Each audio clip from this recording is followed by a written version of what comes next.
adalah Tuhan yang besar, yang tidak pernah berubah, dahulu, sekarang, sampai selamanya. Kuasanya, perbuatannya, itu ajaib dalam segala keadaan. Kami mengucap syukur di pagi hari ini. Tuhan yang jaga dan pelihara kami. Kami ada di hari ini, kami boleh menikmati hari yang baru. Kau memberi kami kesempatan untuk kami ada di tengah-tengah dunia ini. Tuhan, terima kasih, kami mengucap syukur. Kami datang berkumpul bersekutu bersama, meninggikan, memuliakan nama-Mu. Saatnya Tuhan, kami mau mendengarkan firman kebenaran, firman kehidupan yang berkuasa mengubahkan kehidupan kami, yang berkuasa untuk memulihkan dan menyembuhkan kami. Firman yang hidup, firman yang adalah Engkau sendiri, firman yang adalah pribadi-Mu itu sendiri Tuhan. Biarlah hari-hari ini kami arahkan telinga kami, mata kami hanya kepada apa yang Engkau katakan dan apa yang Engkau mau. Di dalam nama Tuhan Yesus, biar itu semua yang menguasai kehidupan kami di hari-hari ini Tuhan.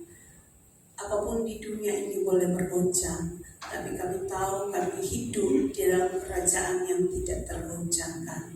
Sebab Raja kami, Raja di atas segala raja, Tuhan yang punya langit bumi serta segala isinya, Tuhan yang pegang kendali atas seluruh alam semesta ciptaannya. Dan kami bersyukur kami punya Tuhan yang seperti Engkau. Kami berterima kasih Tuhan Yesus. Bicara buat kami ya Allah Roh Kudus di pagi hari ini, lewat firman-Mu yang hidup ini Tuhan.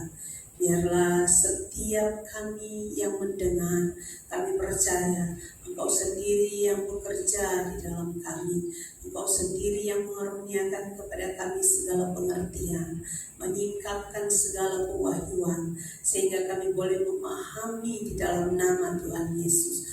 Roh kami menangkap ya Tuhan, dan kami percaya firman-Mu yang akan menuntun jalan-jalan kami di hari-hari ini. Firman-Mu yang akan membimbing kami semua Tuhan, sehingga langkah-langkah kami, keputusan-keputusan kami adalah keputusan-keputusan yang menyenangkan hati Tuhan. Terpuji-pujilah nama-Mu Tuhan, dari selama-lamanya sampai selama-lamanya. Dalam nama Tuhan Yesus kami bersyukur, kami bersuka cita di pagi hari ini. Haleluya, amin. Puji Tuhan, silakan duduk kembali dan kita dengarkan pesan Gembala.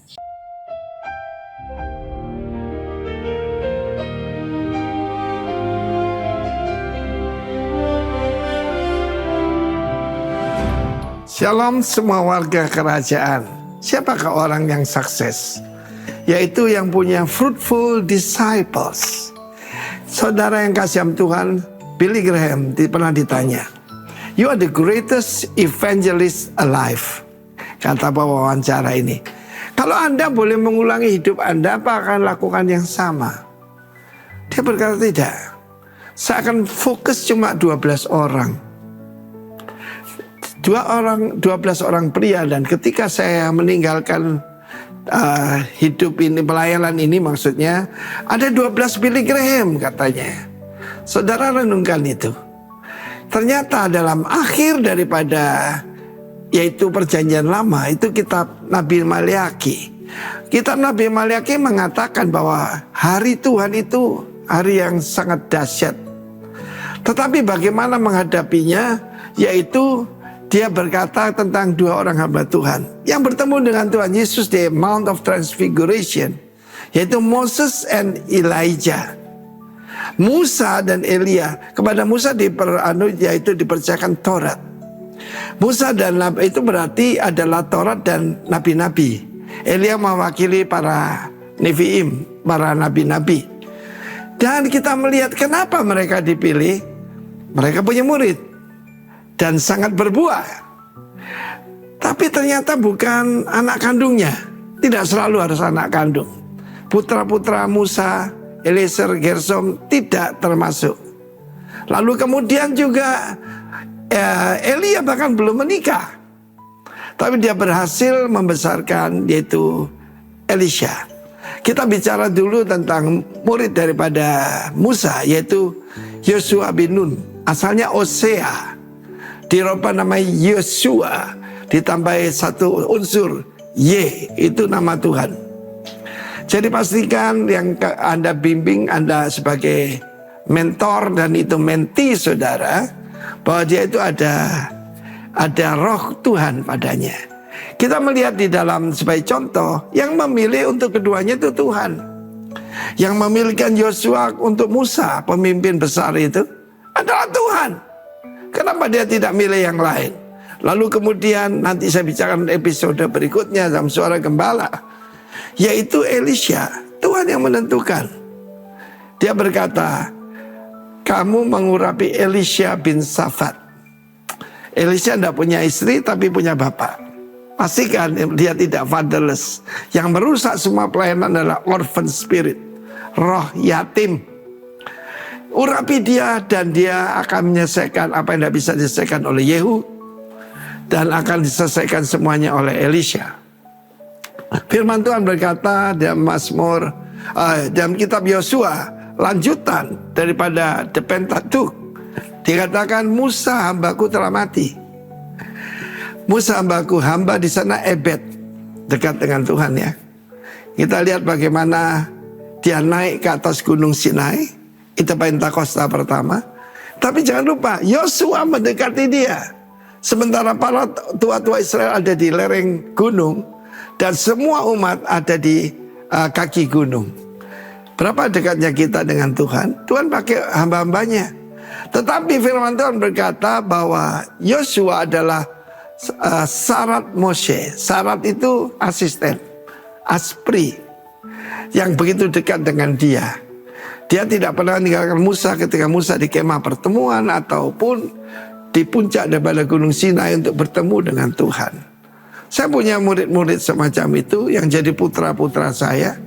Dan firman Allah menjanjikan bahwa dia akan memimpin bangsa Israel tentang the greater Israel. Dari sungai Nil sampai sungai Efrat. Sungai Nil itu bagian utara daripada Afrika, sampai sungai Efrat di Irak, di Syria dan Irak. Dan itulah yang Tuhan janjikan, kamu akan memimpin mereka. Ini katanya, sebagaimana aku menyertai Musa, demikian aku akan mengikuti engkau. Demikian juga ada janji Tuhan. Tuhan berjanji, aku mengutus engkau. Sebagaimana Bapak mengutus aku, sekarang aku mengutus engkau. Termasuk saya dan semua warga negara kerajaan. God bless you. Amin. Berbuatlah bagi Kristus. Ya, puji Tuhan. Kita sudah dengarkan pesan gembala yang luar biasa di pagi hari ini. Dan kita ada di bulan yang baru, yaitu bulan Juni. Dan tema ministry di bulan Juni ini yaitu fruitful disciple. Ya, fruitful disciple itu dari akan lihat apa yang tema kita di bulan ini dari Yohanes pada pasalnya yang ke-15 ayatnya ke-8. Fruitful disciple. Dalam hal inilah Bapakku dipermuliakan, yaitu jika kamu berbuah banyak, dan dengan demikian kamu adalah murid-muridku. Ya, di situ ada kata murid. Ya, nah murid dalam mungkin di bahasa Inggris, kalau di bahasa Indonesia dibilangnya murid saja, tapi kalau bahasa Inggris kan itu ada dua. Ada yang disebut student, ada yang disebut disciple, ya. Jadi student itu sepenuhnya hanya berhubungan dengan pengetahuan, knowledge, itu student. Makanya Alkitab memakai kata disciple, karena disciple itu bicara murid.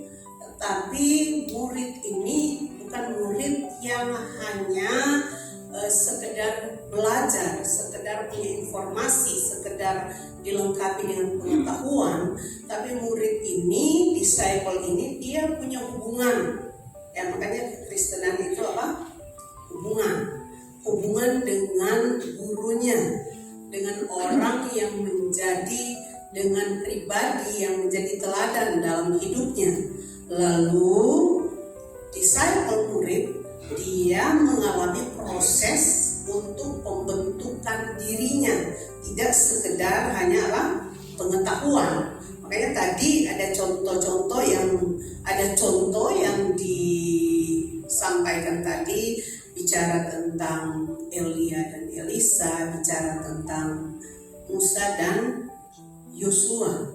Nah, kita punya pribadi yang ajaib, yaitu Yesus Kristus Tuhan yang adalah guru kita yang sejati. Haleluya, ya. Jadi pagi hari ini kita akan belajar sedikit juga, dan ini juga ada hubungannya dengan yang namanya Yosua, saudara. Ya, Yosua.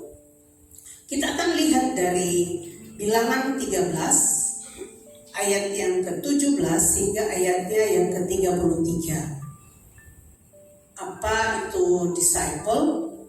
Dan kita bisa lihat dari kehidupan Yosua dan salah seorang dari 12 suku ini, yaitu Kaleb. Kita akan baca dari Bilangan 13 pada pasalnya yang ke-17, bahwa disciple bukan sekedar murid. Maka Musa menyuruh mereka untuk mengintai tanah Kanaan. Katanya kepada mereka, pergilah dari sini ke tanah Negeb dan naiklah ke pegunungan, dan amatilah bagaimana keadaan negeri itu, apakah bangsa yang mendiaminya kuat atau lemah, apakah mereka sedikit atau banyak, dan bagaimana negeri yang didiaminya, apakah baik atau buruk, bagaimana kota-kota yang didiaminya, apakah mereka diam di tempat-tempat yang terbuka atau di tempat-tempat yang berkubu,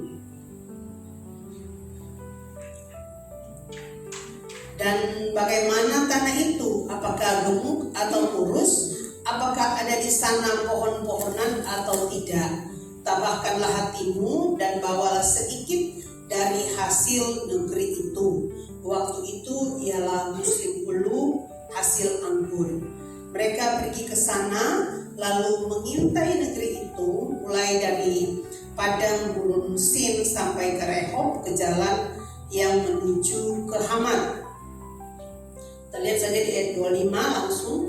Sesudah lewat 40 hari, pulanglah mereka dari pengintaian negeri itu, dan langsung datang kepada Musa, Harun, dan segenap umat Israel di Kadesh, di padang gurun Paran. Mereka membawa pulang kabar kepada keduanya dan kepada segenap umat itu, dan memperlihatkan kepada sekaliannya hasil negeri itu.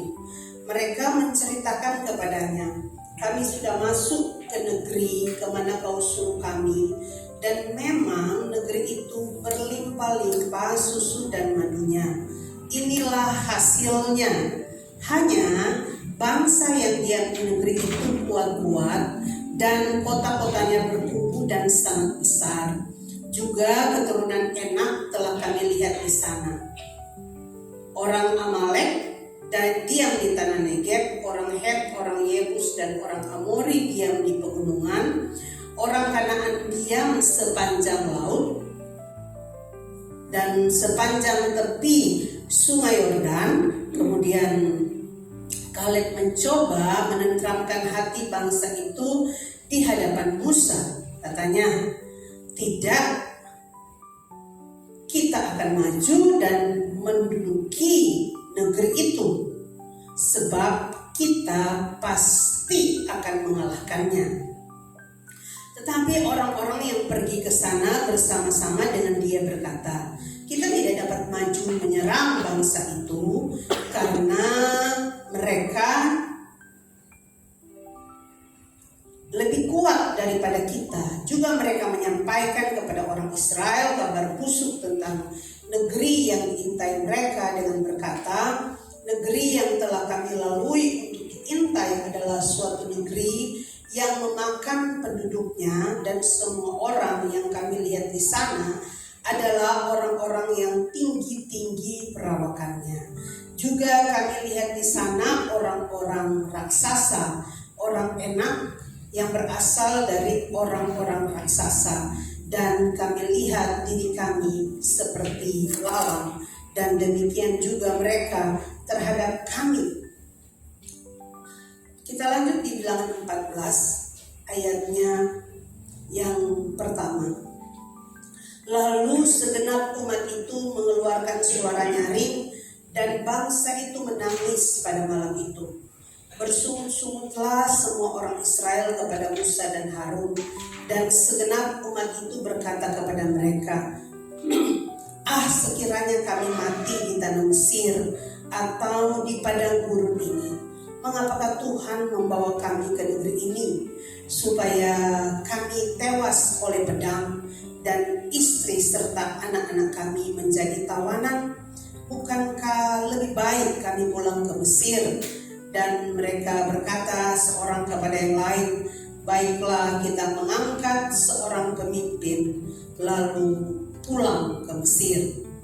Ayat yang ke-6.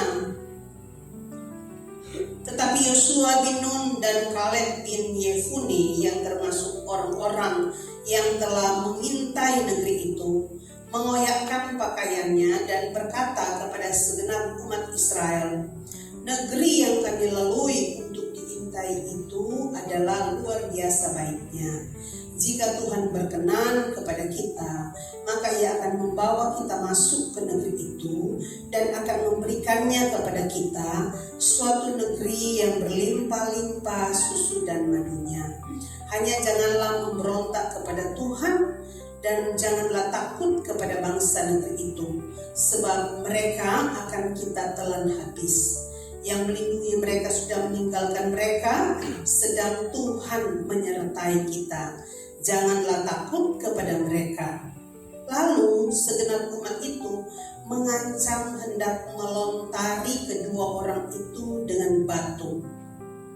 Tetapi tampaklah kemuliaan Tuhan di kemah pertemuan.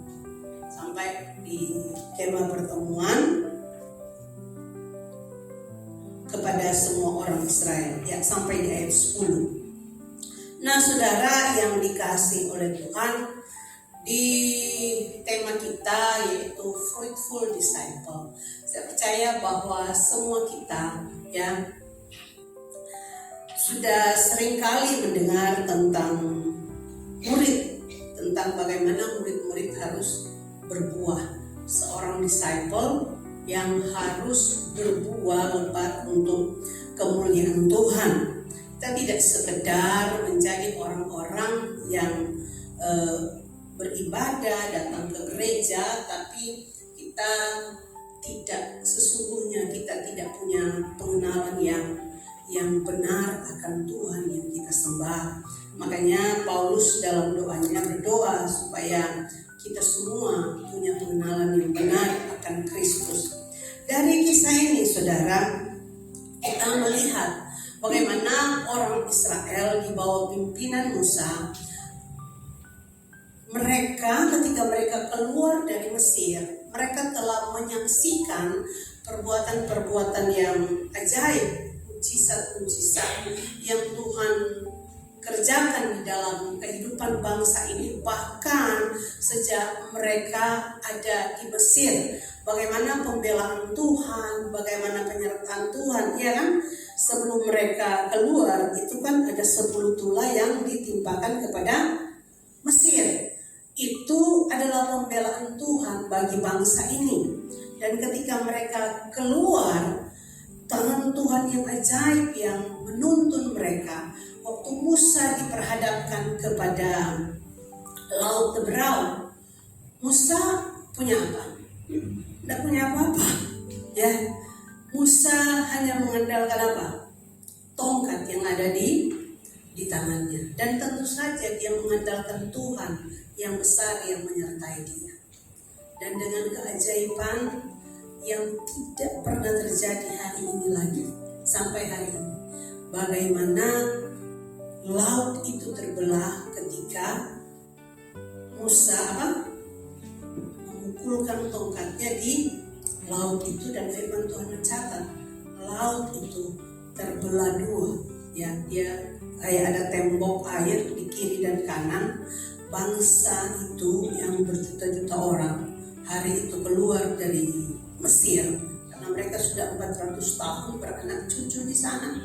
Mereka keluar dari Mesir, melewati laut itu dengan keajaiban, dengan mukjizat, dan mereka bisa sampai di seberangnya. Dan Firaun dan semua tentara Mesir yang mengikuti mereka justru ditunggang balikan oleh air laut itu.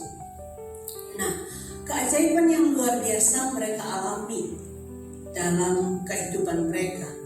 Dan ketika tiba saatnya Musa meminta dari ke-12 suku ini, masing-masing satu orang mewakili satu suku, untuk mengintai tanah yang dijanjikan.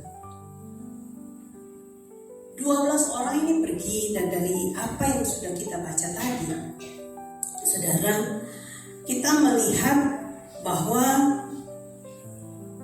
ada hal yang berbeda dari 12 orang ini. Mereka pergi ke tempat yang sama, amin. Mereka melihat daerah yang sama, lokasi yang sama, pemandangan yang sama, fakta yang sama. Ke-12 orang ini bukan pergi ke tempat yang berbeda. Yang 10 pergi ke tempat lain, lalu yang 2 pergi ke tempat lain. Tidak.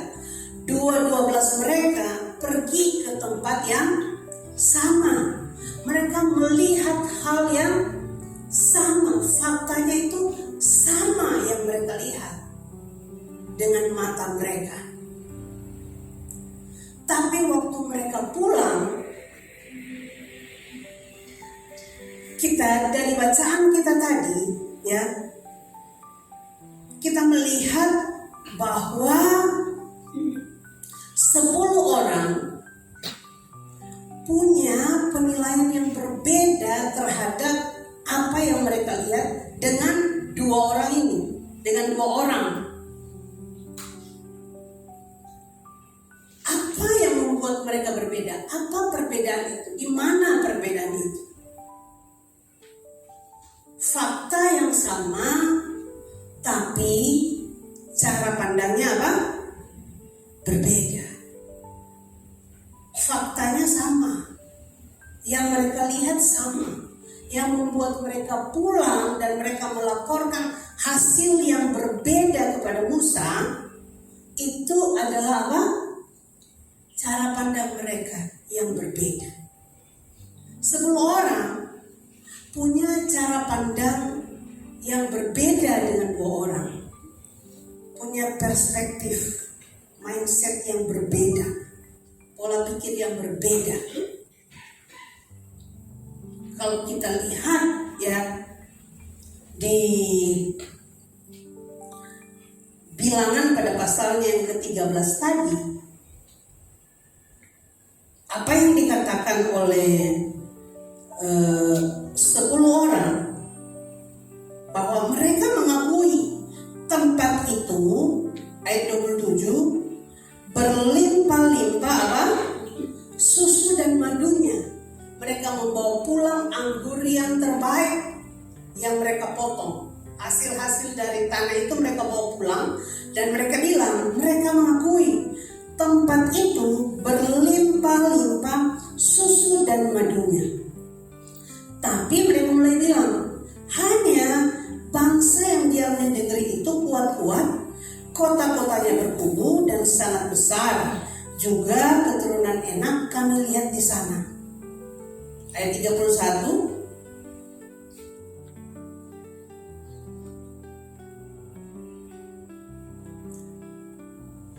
Ayat 31. Kita tidak dapat maju menyerang bangsa itu karena mereka apa? Lebih kuat daripada kita. Negeri yang telah kami lalui untuk diintai, ayat 32, adalah suatu negeri yang memakan penduduknya. Semua orang yang kami lihat di sana orang-orang yang tinggi perawakannya.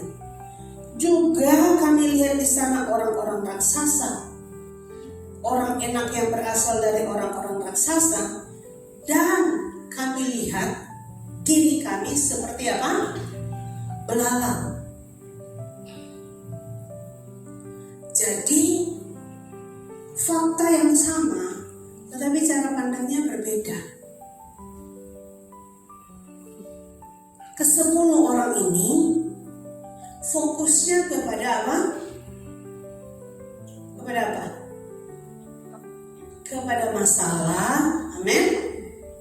Kepada raksasa, amin. Kepada orang-orang yang perawakannya tinggi-tinggi. Itu yang mereka lihat. Lalu membatasi apa yang ada pada mereka. 10 orang ini melihat itu. Melihat kepada raksasanya, melihat kepada masalahnya. Kaleb dan Yosua, kalau kita lihat di ayat yang ke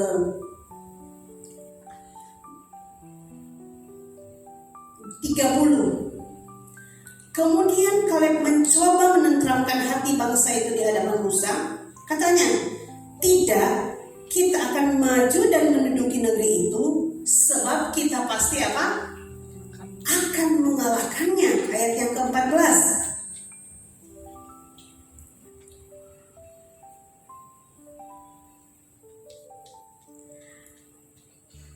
Kaleb dan Yosua ini ya, dari ayat yang bilangan 14 ayatnya yang ke-7. Dan berkata kepada segenap umat Israel, negeri yang kami lalui untuk diintai itu adalah luar biasa baiknya. Jika Tuhan berkenan kepada kita, maka Ia akan membawa kita masuk ke negeri itu dan memberikannya kepada kita. Ayat 9. Janganlah memberontak kepada Tuhan dan janganlah takut kepada bangsa negeri itu.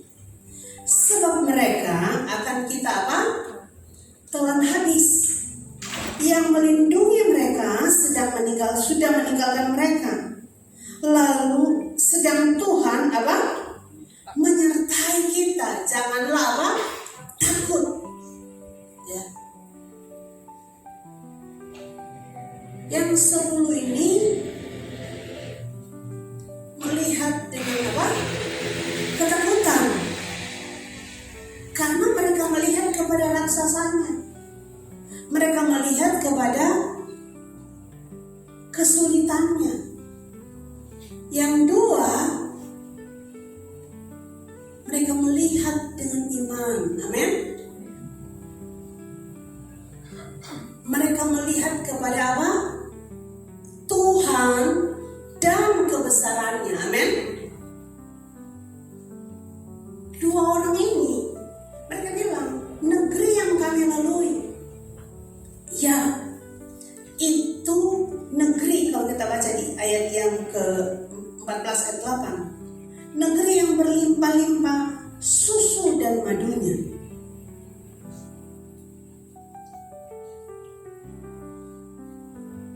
Ayat 7, negeri yang kami lalui untuk diintai itu adalah luar biasa baiknya.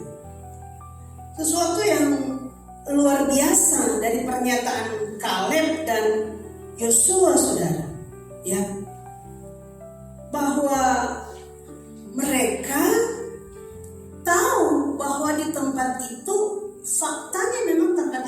raksasa. Makanya mereka bilang, kami pasti apa? Akan mengalahkan. Mereka tidak mengabaikan. Mereka tidak menyangkal bahwa di tempat itu tidak ada raksasa. Mereka bilang, mereka tidak ngomong begitu. Tidak ada raksasa, enggak. Mereka bilang, kami pasti apa? Akan apa? Mengalahkan. Mereka tidak menyangkali fakta itu. Tapi yang mereka lihat bahwa Tuhan ada di tengah-tengah mereka. Amin.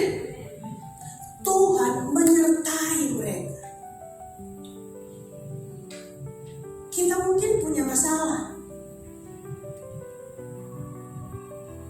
tapi kita percaya bahwa Tuhan bersama dengan kita. Apapun masalah kita, kalau kita hanya fokus pada masalah, firman Tuhan bilang begini, kecilah apa? Kekuatanmu. Sama seperti 10 orang ini. Mereka bilang begini, kami melihat diri kami seperti apa? Belalang. Mereka sendiri yang membatasi diri mereka dengan pola pikir yang seperti itu. Berbeda dengan Kaleb dan Yosua yang melihat pada kemampuan Tuhan, bahwa mereka punya Tuhan yang besar, yang menyertai mereka, yang memberikan mereka janji. Mereka tidak mengabaikan bahwa kadang-kadang kita bilang, tidak ada. Tidak.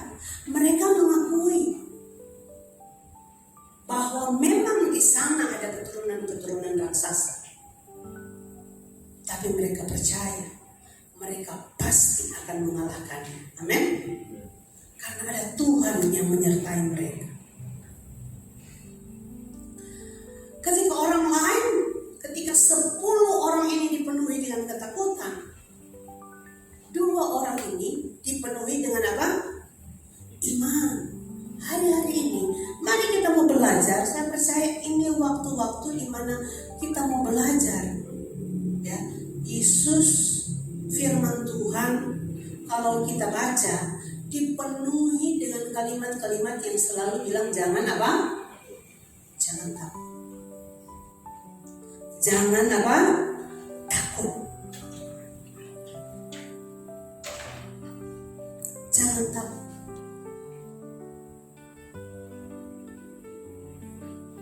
Mereka bukan mengandalkan kemampuan mereka, bukan pengalaman mereka, tapi mereka punya ini.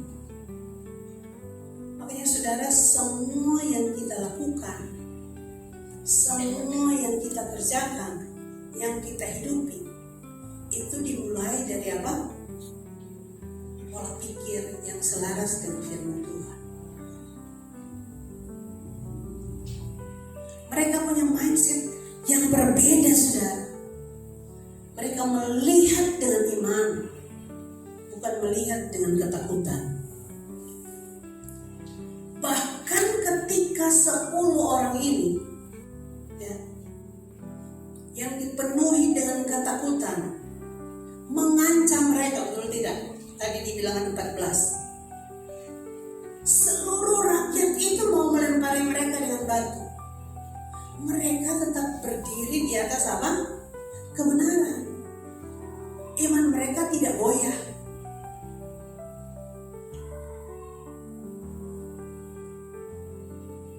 Ketika yang lain mulai ketakutan, yang lain mulai pesimis, mereka tetap punya keberanian ilahi. Karena mereka percaya pada Tuhan yang besar yang menyertai mereka. Yang membedakan kita itu apa? Apapun kondisi kita hari ini, apapun yang kita hadapi hari-hari ini, ya, sebenarnya kemenangan kita tidak tergantung pada seberapa besar musuh kita. Amin. Tetapi saudara, seberapa besar kita percaya kepada Tuhan yang sudah berjanji buat saya dan saudara. Seberapa besar kita taruh Tuhan di dalam hati kita. Ukuran Tuhan di dalam hidup kita itu seberapa besar itu yang menentukan.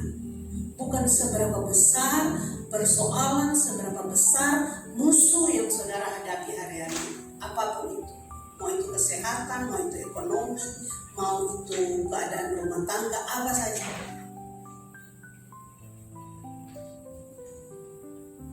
Tetapi seberapa besar kita taruh Tuhan di dalam hati kita. Untuk kita mau berjalan dengan iman. Kita mau berjalan seperti Ibrani 11 ayatnya yang ke-1 berkata bahwa begini. Iman adalah dasar dari segala sesuatu yang kita harapkan dan bukti dari segala sesuatu yang tidak kita lihat. Sekali lagi, iman itu dasar dari segala sesuatu yang kita harapkan. Hanya orang-orang yang ada dalam Kristus yang punya pengharapan. Amin. Ya, pengharapan kita itu punya dasar, bukan pengharapan konyol. Amin. Pengharapan kita itu pengharapan yang punya dasar. Dasar pada firman Tuhan, dasar kepada janji Tuhan, dasar yang paling sempurna adalah bahwa Kristus telah menebus kita sempurna. Dia telah menyelesaikannya sempurna. Keadaan ekonomi kita, kesehatan kita, rumah tangga kita, semuanya. Iman adalah dasar dari segala sesuatu yang kita harapkan dan bukti dari segala sesuatu yang tidak kita lihat, belum kita lihat. Tapi mata iman kita melihat. Mata jasmani kita belum melihat. Faktanya kita belum melihat. Hari ini saudara masih sakit. Ya, tapi iman saudara, kesembuhan itu adalah bukti dari sesuatu yang saudara belum lihat. Amin. Itu bukti dari segala sesuatu yang tidak kita lihat.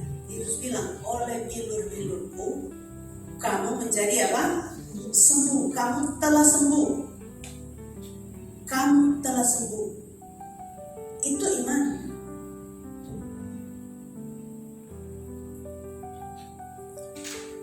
Nah, saudara yang dikasihi oleh Tuhan, iman itu sekali lagi tidak menolak fakta yang terjadi. Saudara hari ini masih sakit, ya, itu kata dokter.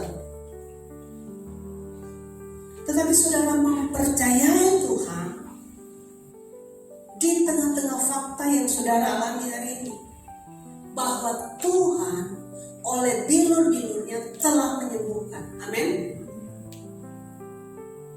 Itu dia. Jadi kita bukan menolak fakta yang ada, tapi kita percaya bahwa Tuhan ada dalam segala musim. Mau faktanya apapun, Tuhan ada bersama-sama dengan kita karena Dia berjanji, Dia Immanuel.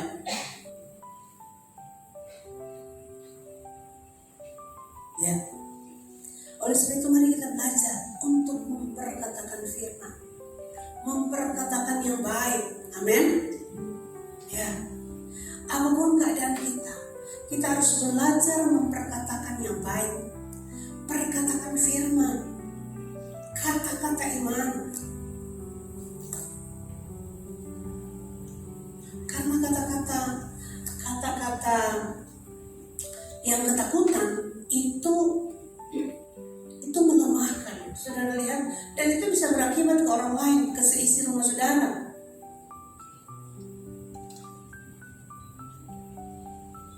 Sepuluh orang ini, perkataan mereka itu menular dengan begitu cepat ke seluruh rakyat Israel kala itu. Rakyat itu apa? Menangis, ketakutan, dan menangis. Memilih lebih baik kita pulang di Mesir.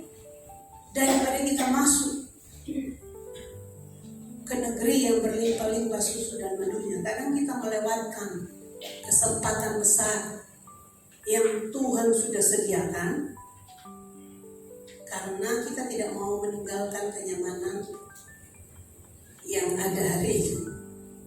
Ya, padahal Tuhan menyiapkan sesuatu yang lebih baik. Sama dengan Israel, mereka memilih kembali ke Mesir kepada kenyamanan yang sementara, ya, daripada mereka ke Mesir, ke Kanaan untuk menikmati janji-janji Tuhan. Mereka memilih, mereka lebih baik kembali ke Mesir. Perkataan yang menakutkan itu menular.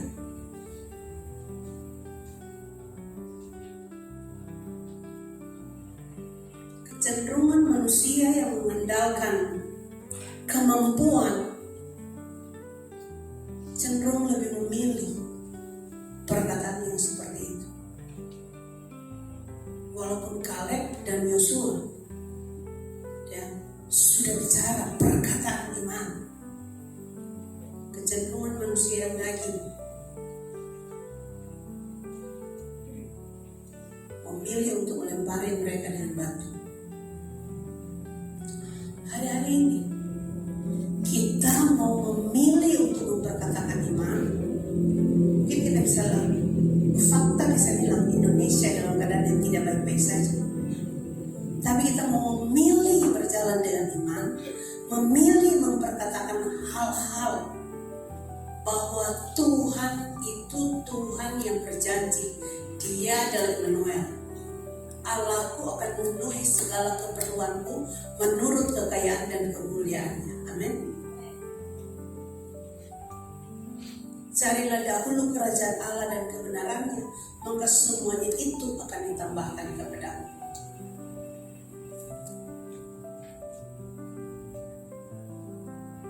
Anak cucu orang benar tidak akan pernah meminta-minta apa?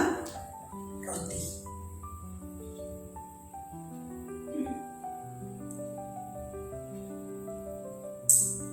Haleluya. Yosua dan Kaleb begitu luar biasa, saudara. Sekali lagi, mereka melihat bahwa Tuhan itu lebih besar dari raksasa model apapun. Amin. Tuhan sekali lagi lebih besar dari raksasa model apapun. Ingat Goliat dan Daud. Goliat sudah badannya tinggi besar, raksasa, diperlengkapi dengan baju perang. Daud yang kecil, yang masih muda, yang tidak terlatih perang, belum terlatih perang, ya toh? Goliat itu pahlawannya Filistin. Sudah terlatih dalam peperangan. Daud masih belia, belasan tahun, tidak terlatih. Daud bukan tentara. Yang tentara itu apa? Kakak-kakaknya Daud. Daud apa? Gembala kambing domba. Daud bukan tentara. Haleluya. Daud bukan tentara. Di medan peperangan Daud tidak terlatih. Goliat punya pengalaman yang begitu banyak di medan peperangan. Punya baju perang yang lengkap, senjata yang lengkap. Tapi satu perkara, Daud itu disertai oleh siapa? Tuhan. Itu yang membedakan Daud dan Goliat. Dan Daud percaya Allah Israel menyertai dia. Makanya waktu dia menantang Goliat, dia bilang, aku mendatangi engkau demi nama Allah Israel itu yang besar. Itu iman Daud. Dan kita tahu bersama di cerita di Alkitab firman Tuhan mencatat, Daud hanya mengalahkan Goliat dengan satu apa? Satu lemparan batu. Selesai.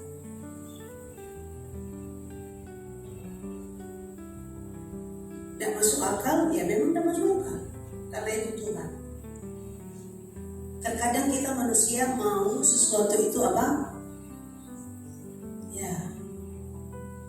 Tapi Tuhan kita, Tuhan yang kadang kita tidak bisa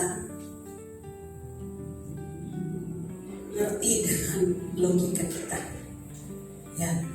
Karena Dia Tuhan yang ajaib.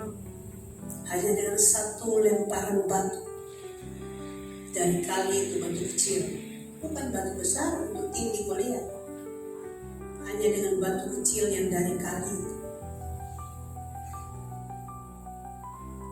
Goliat jatuh dan Filistia terpukul kalah. Demikianlah Yosua dan Kaleb. Oleh karena 40 hari mereka mengintai tanah itu, Tuhan bilang maka satu hari dihitung 2 tahun. Maka mereka 40 tahun di mana? Di padang gurun. Yang harusnya kan dalam 40 tahun toh. Tapi karena ketidakpercayaan membuat bangsa ini harus 40 tahun keliling di padang gurun sebelum masuk tanah Kanaan. Dan semua mereka yang 10 itu generasi yang keluar dari Mesir itu habis di padang gurun. Yosua dan Kaleb. Yosua ditunjuk tadi, ya kan, memimpin bangsa ini melewati Sungai Yordan, masuk ke Kanaan. Dan luar biasa, saudara tahu, ini bagi saya begini. Kenapa waktu merobohkan tembok Yeriko, Tuhan suruh mereka diam? Gak boleh apa? Ngomong. 6 hari mereka keliling, 1 hari 1 kali. Sudah 6 hari, tidak ada kejadian apa-apa. Betul tidak? Karena tadi itu bisa saja kan? Hari ketiga, hari keempat mulai khawatir. Mana nih Tuhan? Tembok dan roboh-roboh.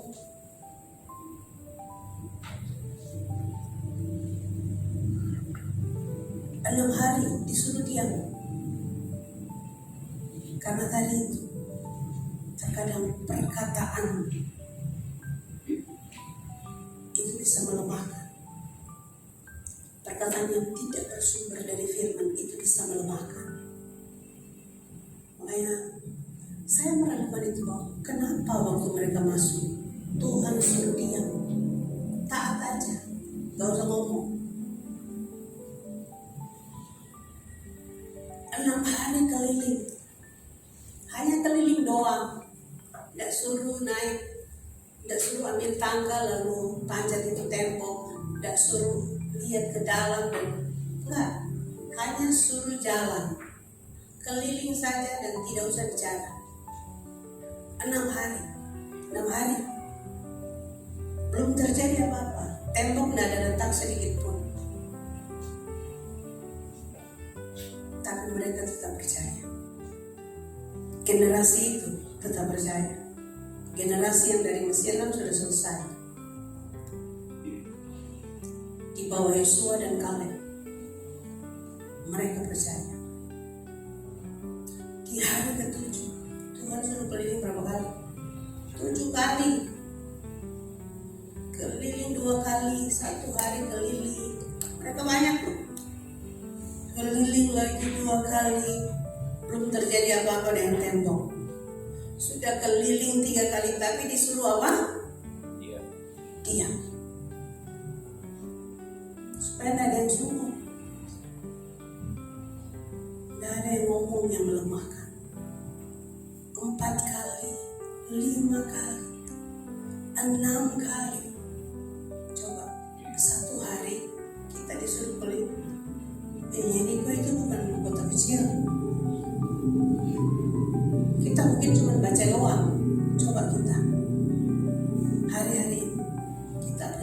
ke diri kita. Disuruh keliling 1 kali hari pertama. Keliling nih sorong nih, kayak mas nih, keliling nih. Diam 6 kali, 6 hari keliling, diam. hari ke-7 sudah 3 kali putar nih, tidak ada apa-apa. Diam. Ke-4 kali, 5 kali, 6 kali, tidak ada apa-apa. Lalu yang terakhir Tuhan suruh apa? Hanya bersorak. Tidak masuk akal. Tembok yang begitu tebal, Tuhan bersuruh ambil apa? Bom untuk taruh di situ lalu kasih hancur. Dinamit untuk apa? Ya loh. Kalau kasih pecah itu pasti kalau zaman sekarang mesti begitu. Kita lihat gedung-gedung tinggi yang besar lalu ditaruh itu bom atau apalah kurang lebih begitu. Baru hancur habis. Tidak. Tuhan tidak suruh taruh bom. Tuhan hanya bilang apa? Bersorak. Sederhana. Tapi dia Tuhan yang besar kan? Yang sanggup melakukan segala perkara. Itulah Tuhan yang kita sembah dan yang kita layani hari ini. Tuhan Yesus memberkati. Mari kita musik. Haleluya.